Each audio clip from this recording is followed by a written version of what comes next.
there's a whole assortment of different categories of actors. There are the actors who are on a bad TV show and they're not very good and they kind of phone it in and they don't really know what they're doing and we just don't work with them.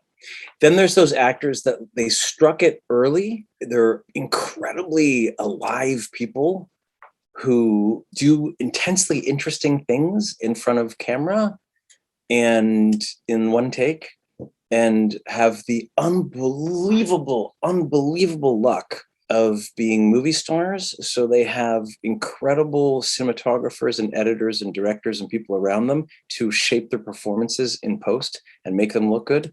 And then there's the actors who are like in the trenches, like they're the master actors. They're the Andrew Garfields and the Violet Davis, like Violet Davis. Can you imagine her saying like, yeah, I have a CU in my hand. And then it's just like, I just do my one take. I'm like, no, Violet Davis, you know that scene that I show in class where she sobs? She goes, I love you too. And she's like, I stood by you. That thing where she's snotting. She did that every freaking night on Broadway, every night. And then she did it every take when they shot Fences. And she could do it again right now if you asked her, because she knows how to do her job, you know? So there's the actors that are in the trenches, man, and they work. Should you become really lucky and at 22 years old, get in a movie and become famous, and now you can sort of hodge your way through, good luck, that's great. But I think it's better that you all are fighting for your 3-line part and learning how to be snipers and show up on set and deliver.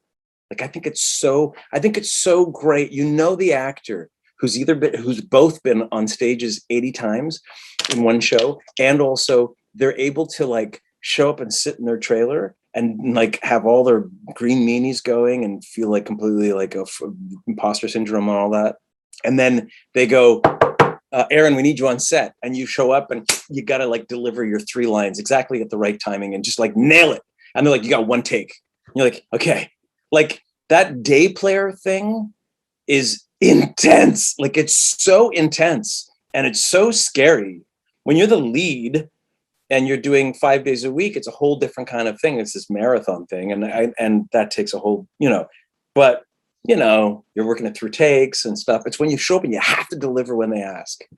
God, that's the best. And when you can do that, that means you can do whatever you want, whenever you want. And that's why so many of the actors that we really love, when you look back at their history, you're like, oh, they really worked. Like they really worked.